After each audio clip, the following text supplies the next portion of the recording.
주님의 인도하심이 저와 여러분의 인생 속에 늘 함께 있기를 축복합니다. 앞으로 살아갈 날도 주님께서 분명히 인도하실 거예요. 우리 삶을 돌아보면 한 걸음 한 걸음 주님이 함께 하시지 않았던 순간이 없었다는 것을 깨닫습니다. 믿음의 눈으로 보면 그런 거예요.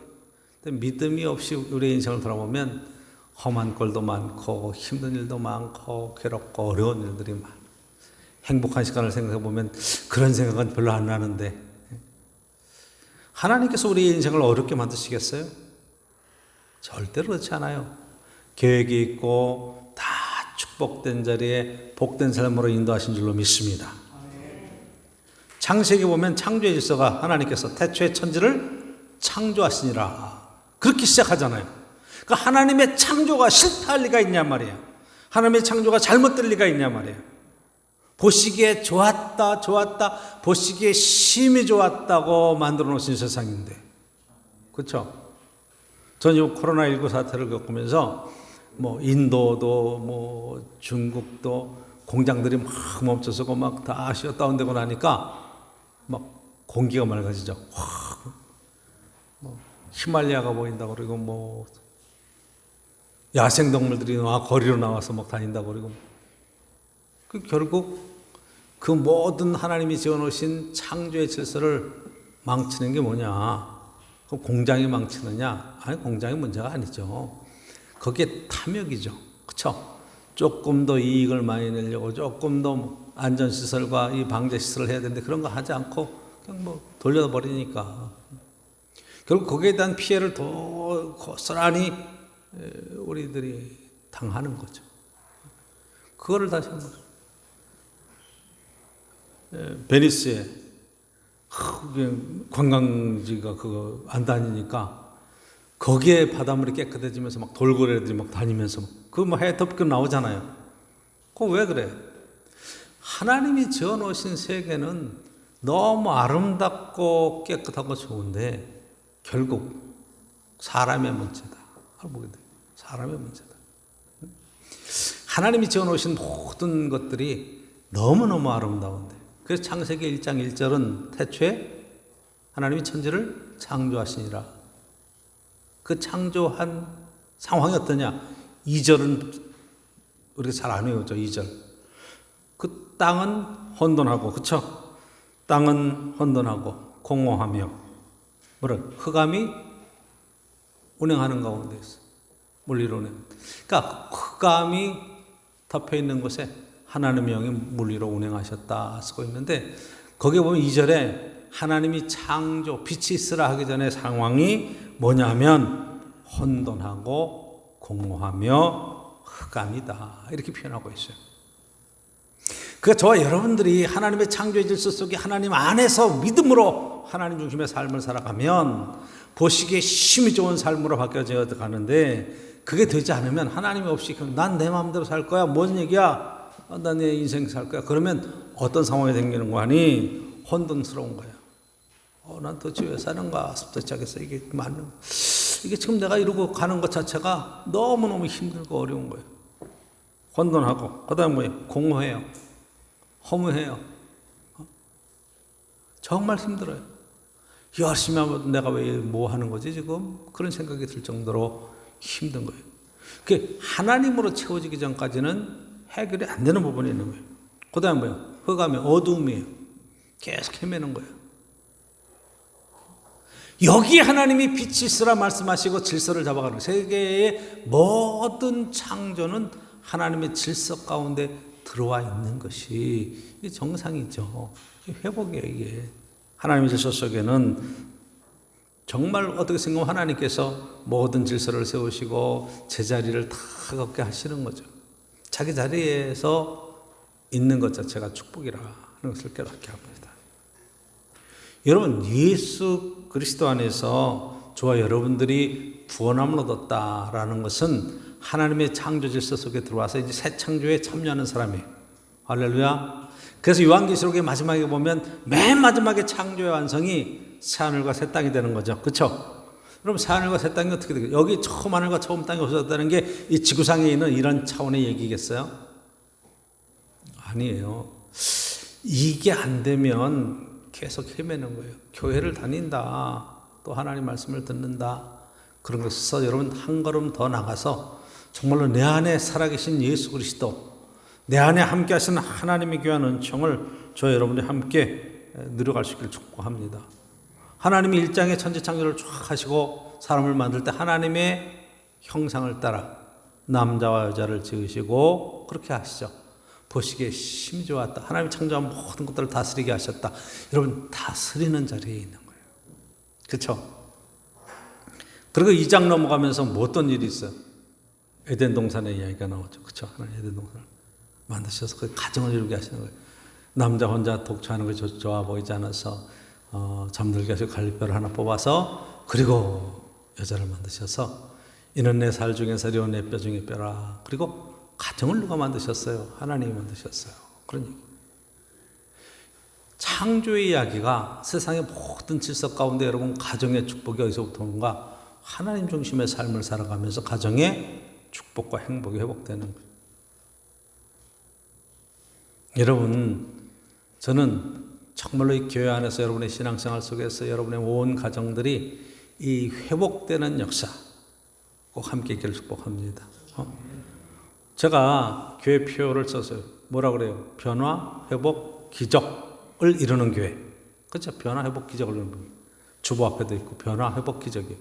그러면 나 예수 믿고 구원 얻었습니다 하는 표현이 어떤 표현이에요? 나 예수 믿고 천국 갑니다. 나 예수 믿고 정말 세상이 다 망해도 난 구원 얻고 하나님의 자녀로서 천국 갑니다. 그 표현이겠어요? 구원 얻었다는 말을 다른 용어로 제가 바꾼 거예요. 예수 믿고 나 변화됐어요. 이 얘기예요. 변화됐어요. 예수 믿고 내게 뭐라고 했어요? 회복이 되었어요. 자존심도 무너지고 죄 가운데 정말 타락했던 내 삶이 하나님에서 회복됐어요. 의미 없던 삶이 하나님에서 의미가 회복됐어요. 살아야 될 이유가 회복됐어요. 삶의 목적이 생겼어요. 이건 회복에 관한 얘기예요. 이걸 성경에서는 기적이라고 이야기하는 거예요. 할렐루야. 저 여러분 기적의 주인공이에요. 다리가 부러졌는데 콕 기도했더니 딱 붙었어요. 기적이죠. 딴 사람은 한 달 만에 붙는 걸 갖다가 하루 만에 붙었다. 기적이에요. 근데 그 기적은 다음에 또 잘못하면 또 부러지기도 하고 또 다치기도 하고 그러는 거예요. 그런데 여러분 삶이 변화되고 인격이 변화되는 그 기적의 역사는, 이거는 여러분 물리적인 현상으로 나타나는 기적보다 더 큰 생명의 축복으로의 변환이에요. 할렐루야. 여러분의 기적의 주인공이 될 수 있기를 축복합니다. 하나님의 창조의 질서가 회복되는 거예요. 그렇죠? 자, 그래서 오늘 본문 속에서 저와 여러분들이 보아야 될 것은 바로 이 부분이에요. 가장 먼저 회복될 것이, 내가 예수 믿고 가장 먼저 회복될 것이 있다면 뭐 어디예요? 가정이에요. 그렇죠? 가정이 회복되는 거예요. 이 가정이 어떻게 회복되겠어요? 여러분, 가정은 하나님께서 창조해 주신 창조의 제1첫 작품이나 마찬가지예요. 사람을 지으시고 남자와 여자를 지으시고 최후의 걸작으로 이 사람 안에서 한 가정의 축복을 주셨는데, 가정을 이루어 놓고 그다음에 뭐 하는 거예요? 에덴 동산을 만들어 놓고 에덴 동산에서 서로 존중하고 행복하게 살고, 내 살 중에 살이요 내 뼈 중에 뼈라 얘기하고. 얼마나 좋겠어요. 그 다음부터 아담이 하는 사역은 다 모든 짐승들을 다스리며 그 이름을 주는데, 그 이름을 주는 것마다 다 그 이름이 되었다. 아담이 짓는 이름은 하나님이 지으신 게 아니라 아담이 주체가 되어서 모든 것을 다스리는 그러한 복된 삶으로 인도해 주셨다. 그러니까 원래의 축복은 에덴의 축복이고, 에덴의 축복은 행복하게 사는 거다. 우리가 그렇게 생각해요. 나 예수 믿고 정말 신앙생활 내가 하나님을 위해서 살겠다. 하나님의 영광을 위해서 살겠다. 맞는 말인 것도 같아요. 근데 하나님의 영광과 하나님의 큰 기쁨이 어디에 있느냐? 하나님은 아버지시잖아요. 아버지의 제일 큰 소원이 있다면 자녀들이 행복하게 잘 사는 것, 이게 제일 좋은 거예요. 할렐루야. 저희 어머니가 저보다 꼭 30이 많아요. 제가 30에 아셨으니까. 그러니까 지금 90, 부른 나이는 97세, 96세, 97세. 저 장모님, 지난 주간이 어버이날이 있는 주간이니까 하루는 충주에 어머니 뵈러 갔다 오고 또 하루는 수원에 장모님 뵈러 갔다 오고 왔다 갔다 하면서 쭉 뵙는 거예요. 근데 저희 자녀들이 5형제인데 하나는 일본에서 사역하고 있고 뭐 또 떨어져 있고, 근데 그 날을 기억하고 가서 찾아가서 이렇게 하는 게 여러분 의외로 쉽지가 않아요. 쉽지가 않아요. 제가 그래서 여러분의 삶을 충분히 이해는 해요. 왜? 딱 살기 바쁘니까, 다 어려우니까. 그런데 저는 형님이 어머니를 모시고 있잖아요. 얼마나 형님이 고마운지 몰라요. 형수님도 고마워요. 사실 그 어른을 모시고 산다는, 저희 형은 저보다 8살이나 많은데 저희가 차이가 꽤 있는데, 그쵸? 노인이 노인을 모시는 거잖아요. 근데 참 감사한 것은 어머니가 참 건강하세요. 유튜브로 지금 제 설교가 나오는 걸 어머니가 지금 보고 계실 거예요. 보고 계시고, 야, 그 전까진 몰랐는데 집에서 그래도 아들 설교를 듣고 예배를 드리니 참 좋다, 그렇게 얘기를 하세요. 너무 감사하죠. 그래서 사실은 가서 뭐 많이 해드려서 뭘 하겠어요. 이제 뭐 96세, 7세 되시면 뭐 어떤 뭐 필요하겠어요. 그러니까 사실은 형님, 형수님하고 같이 따뜻하게 식사를 한번 할까 하고 그렇게 해서 대접하는 것으로 그렇게 해서 지금 보내고 왔습니다. 여러분, 회복된다는 것은 사실은 관계 회복이고, 그 어머니의 제일 큰 소원이 뭐냐? 그러면 저를 보고는 늘 고마워. 그래, 너무 고마워. 그런 얘기예요. 뭐가 고마워요? 열심히 잘 살고 있고, 열심히 사역하고 있고, 건강하게 하는 걸 보면 고마워하는 거예요. 그렇죠? 그게 부모의 진실한 심정이에요. 행복하게 사는 걸 보면 너무 고맙고 감사하고, 그렇죠? 하나님께서 여러분들 보시고 그럴 거예요. 얘들아, 참 고맙다. 열심히 살아서 고맙구나. 행복하게 살기를 바란다. 그게 주님의 심정이에요. 어느 정도로 주님이 우리를 사랑하시는가? 십자가에서 죽기까지. 그렇죠?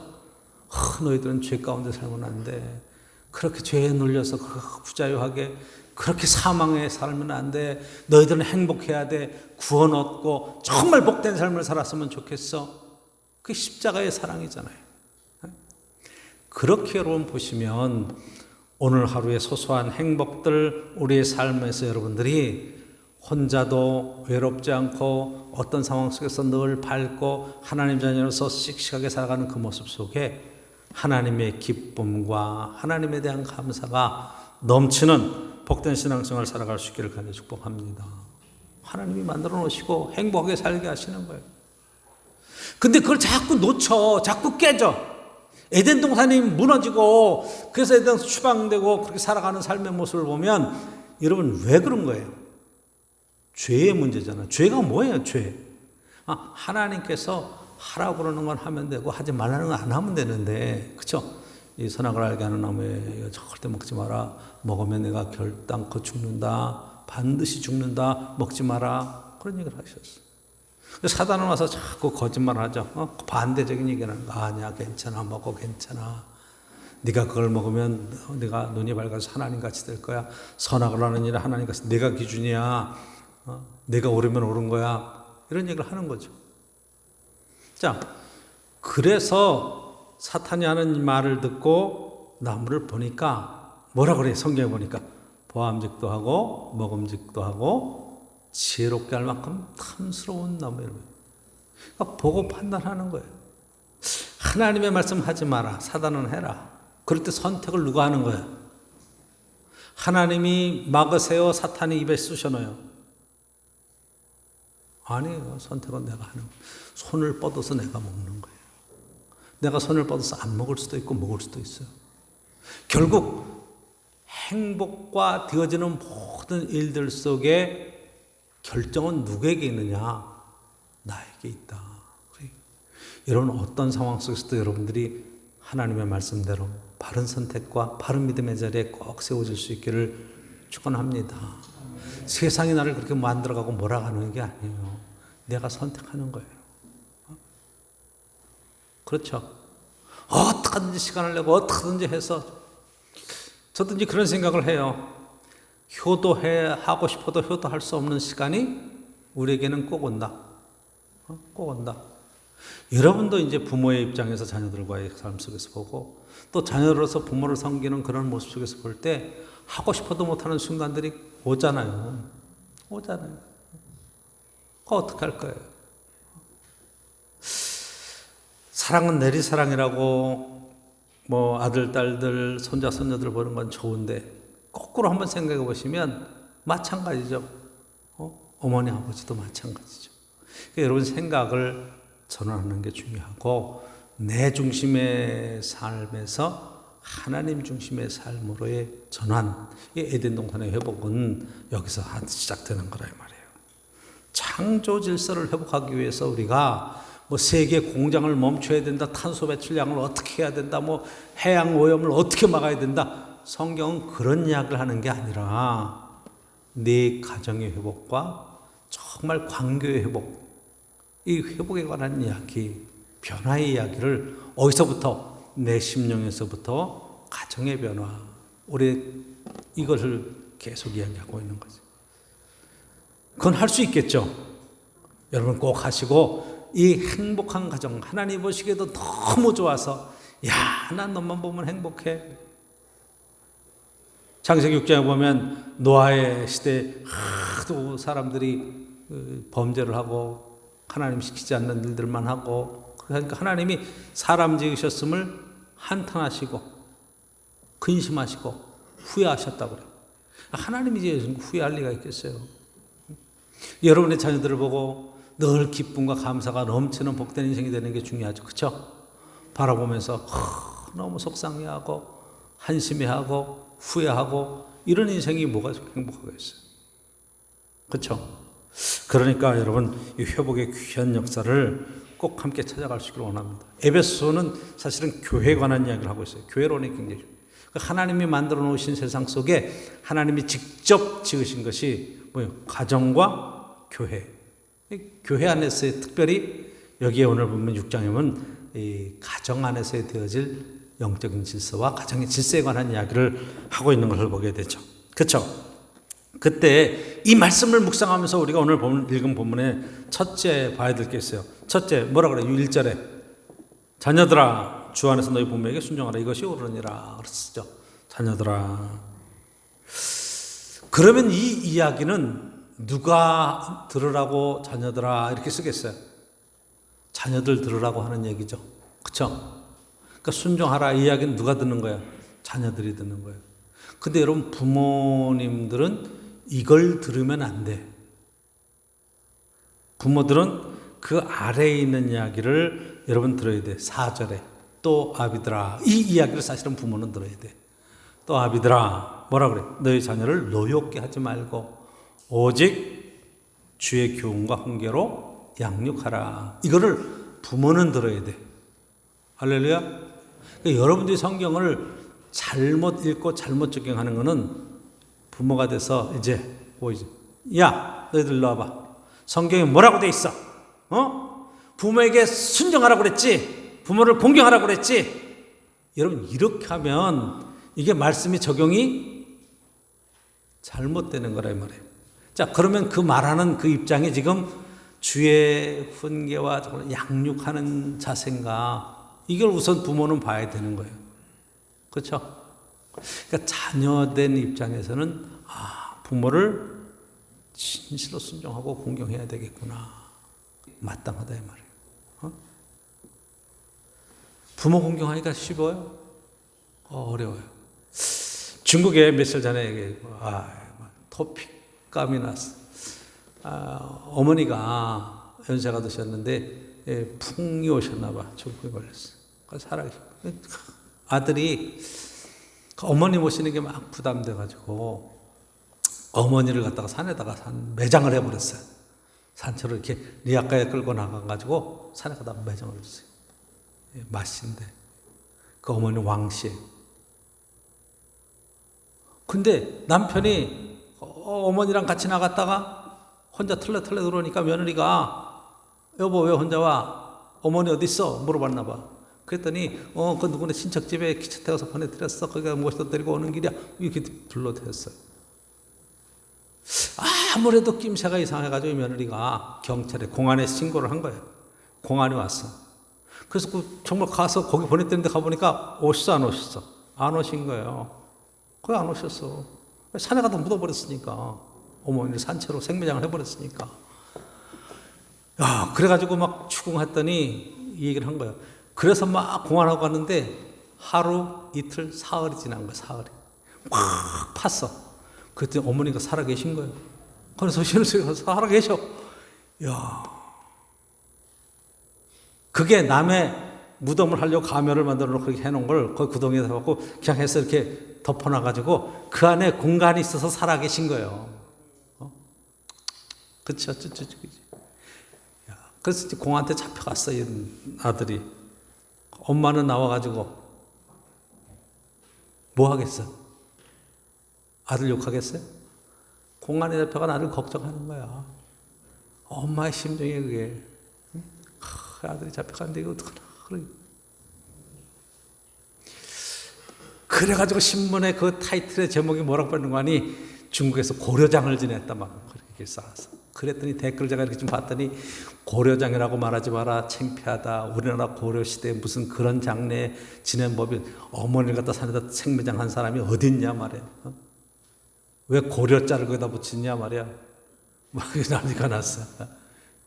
근데 사실 여러분 한번 가만히 생각해 보세요. 우리가 고려장을 산에 갖다 매장하고 막 그런 건 아니지만 연세가 드시고 풍이 오고 그럼 여러분 가시는 데가 있잖아요. 우리나라는 어디를 가요? 요양원을 가잖아. 그쵸? 요양원. 요양원까지 가서 정신이 있으시고 활동도 하시고 말씀도 하시고 그럼 요양원 가서 지내시는 거예요. 그러니까 거기에 가면 뭐 매일 가서 여러분 뵙기도 하고 일주일에 한 번 가기도 하고 뭐 한 달에 한 번 요즘 코로나 때문에 오지도 못하게 하고 어버이날도 오지 못하게 하니까 막 안타까운 마음에 가서 그냥 창문 너머라도 좀 보고 오려고 그러는 따뜻한 마음들이 있기도 해요. 그게 현실이거든.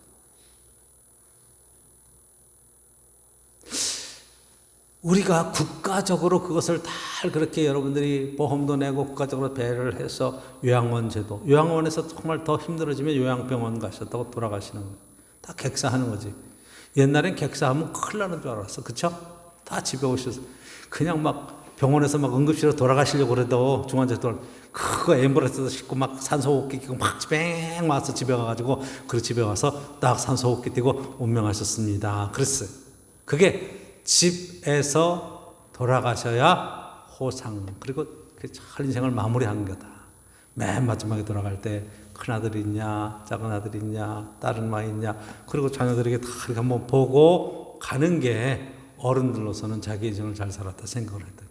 근데 요즘은 다 그렇게 사는 사람이 어디 있어요? 다 객사지 뭐. 그렇죠? 병원 아니면 뭐 요양원 아니면 요양병원이죠. 고려장으로 우리가 갖다 산에 묻지는 않는다고 할지라도 우리의 마음속에 요양병원 보내드리고 요양원 보내드리고 아유 이제 좀 편하게 잤네. 아 집안에 이제 질서가 생겼네. 이런 생각을 갖는 것 자체가 얼마나 죄송스러운 마음일까. 전 그런 것을 함께 여러분들에게 나누고 싶은 거예요. 제 형님한테 고마운 것은 바로 그런 거예요. 어머니도 건강하시고 하지만 정말 감사한 것은 함께 살아간다. 이 세상 속에서. 얼마나 감사한 일이죠. 그러니까 자녀들아 이것이 옳다 이것이 부모를 공경하고 순종하고 따르는 것. 여러분 부모가 연세가 들면 제일 많이 구박하는 구박 1순위 부모에게 불효하는 제1순위가 누구냐? 누굴 것 같아요? 아들이에요. 아들. 며느리가 아니에요. 아들이 1순위.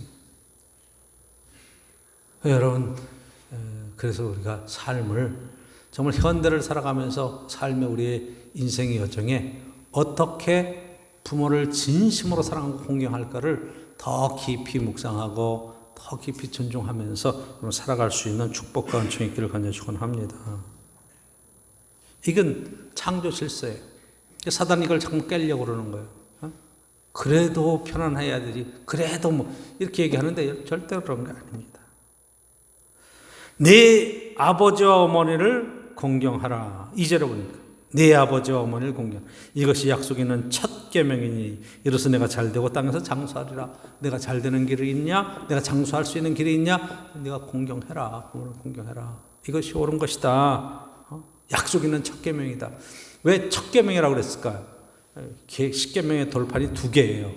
그래서 이쪽에는 첫째, 둘째, 셋째, 넷째. 넷째 안식일을 지키라 하는 것까지 넷째 계명은 한 돌판에 있고, 이쪽에 다섯째, 여섯째, 일곱째, 여덟째, 아홉째, 열째 한쪽 돌에 또 16개의 계명이 있는 거예요. 그 6개 계명 중에 제일 5번째가 첫 번째, 부모를 공경하라. 이거 첫 번째, 약속 있는 첫 번째 계명이다. 이것은 여기는 하나님에 관한 거지만 인간관계에 있어서 제일 중요한 것은 부모를 공경하고 부모에게 순종하는 것, 이거보다 귀한 건 없다. 우리에게 말씀해 주는 거죠. 모든 인간과의 출발점은 부모와 자식 관계에서 출발하는 거다. 그렇죠? 지금은 힘이 없어요, 자녀들이. 그러나 점점 커지면서 부모가 힘이 없어지고 자녀들이 힘이 세지는 순간들이 와요. 그래서 여러분, 자녀들을 함부로 하지 말아야 될 것이 바로 이 부분이에요. 그 두 번째 오늘 본문 속에서는 4절에 또 아비드라 이야기는 아버지가 중심인 것 같지만 사실은 이게 부모를 이야기하는 거죠. 자녀를 노엽게 하지 말고. 그러니까 자녀를 노엽게 하면 안 돼. 왜 자녀를 노엽게 해요? 함부로 말해서 그러는 거예요. 내가 아버지인데, 내가 힘이 있는데. 그렇죠? 저 여러분들이 가장 기본적인 것이 존중이에요. 배려해 주는 거예요. 자녀를 노엽게 하면 안 돼요. 주의 교훈과 훈계로 양육하라. 그래서 있어요. 오늘도 저와 여러분들의 인생을 살아가면서 가정 안에서 우리 전통은 가부장적인 거예요. 아버지가 뭐라 그러면 꼼짝 못하고 들은 거예요. 아내를 향해서도 함부로 행동하고 이런 남자들이 의외로 많아요. 근데 지금 성경에서 하는 이야기는 이 가부장적인 세대가 지금보다 2000년 전 얘기니까 얼마나 더 세겠어요. 그런데 지금 뭘 이야기하는 거예요? 노엽게 하지 마라. 화나게 하지 마라. 이 이야기에는 다 포함되어 있는 거예요. 약자를 향한 배려의 마음을 갖고 있으라는 거예요. 아내를 화나게 하지 마라. 아이들을 해서 함부로 하지 마라. 이 이야기가 다 포함되어 있는 거죠. 그렇죠?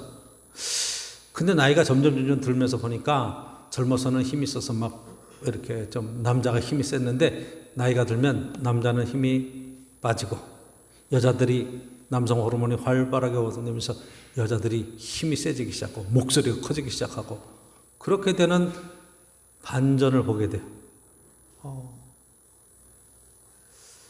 그래서 여러분 나이가 들면 후회할 일들이 생기는 거예요.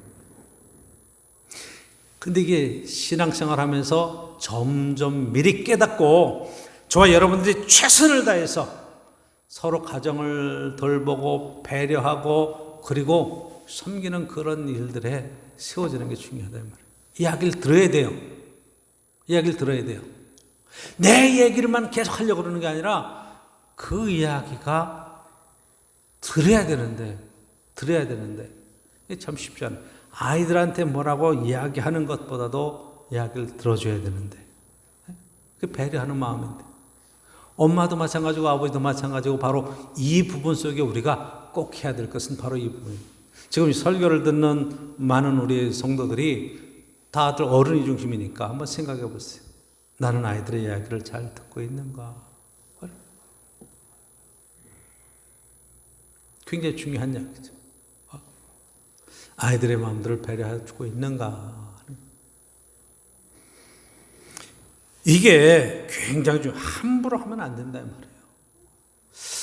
그때그때 있는 최선을 다해서 배려해주고 그리고 부모의 심정으로 아이들이 잘 되는 것을 바라보는 것으로 기쁨을 삼고 최선을 다하는 것, 이게 삶에 있어서 하나님의 질서와 하나님의 창조, 회복되는 은혜 가운데 저 여러분들이 들어간다 이 말이죠. 부모가 할 수 있는 것은 주의 뭐예요? 훈계와 교훈으로 양육하는 거죠. 양육하는 거예요. 양육하는 것은 기르는 거고 그건 진짜 돌봄이 중심이 되는 거예요. 돌봄이 중심. 신앙생활하면서 바로 이것이 제가 이제 손녀들을 쭉 보면서 느껴지는 것은 저희 딸들이 태어났을 때의 아이들한테도 제가 뭐 함부로 하진 않았지만 그때 마음 씀씀이 하는 거하고 지금 손녀들이 태어났을 때 걔들 보면서 마음 씀씀이 한 거고 좀 차원이 좀 다른 것 같더라고. 차원이 달라요. 확실히 달라. 그게 사람이 성숙해지는 거예요. 그때는 어쨌든 뭐 젊은 때니까 젊음으로서 그냥 당연한 걸로만 알았었는데 이제는 아이들을 보면 정말로 귀하고 소중하고 그것이 그 마음이 이것이 쭉 자라가면서 이제 점점 여러분의 아들, 딸들을 향해서도 그 소중한 마음들을 잃지 않기를 주여로 간절히 축복합니다. 하나님이 내게 주신 귀한 선물이고 생명을 주신 건데 하나님께서 내게 맡겨주신 건데 하나님의 뜻 안에서 이 아이를 어떻게 양육하고 그 인생의 길을 살아갈 수 있는 길을 열어줄까? 그 부모가 하는 거죠. 그렇죠? 동강이라고 하는 이 영어의 동강이 있잖아요. 거기에 이제 그 오리 가족에 관한 이야기가 이렇게 자연 다큐가 쭉 나왔어요. 동강에 그 무슨 그런데 그 둥지를 절벽 위에다 짓더라고. 절벽 위에다. 그 다 이제 아래서 깨어나면 그 어미가 쭉 해서 그 바닥으로 찾기 있는 대로 내려와요. 야, 높이가 그게 한 뭐 10m는 내가 3층 이상은 될 것 같아. 그 꼭대기. 근데 그 아래에서 꽉꽉꽉꽉 불러요. 그러면 그 오리 새끼들이 그 병아리들이 거기서 굴러 떨어지는 거야. 후다닥 날개를 해. 근데 바위통에 퉁퉁퉁퉁 해가지고 바닥에 뚝 떨어지면 죽은 것 같아. 기절할 것 같아. 근데 조금 있다 탁 일어나가지고 빽빽빽 하면 쫙 날아가더라. 자연의 법칙이라고 하는 게 자연의 순리라는 게 정말 어떻게 생각하면 생존하기 위해서 어떤 상황 속에서든지 목숨을 걸어야 돼요. 그 어미오리가 그 찻길에 차가 안 다닐 때를 그 길 건너가요. 그 동강에 그 물살 빠른 대로 오리들을 끌고 들어가서 거기서도 커가는 거예요. 근데 2, 3개월 지나면 이제 오리들이 꽤 커서 어미만큼 3개월이면 되는 과정들을 쭉 썼더라고요.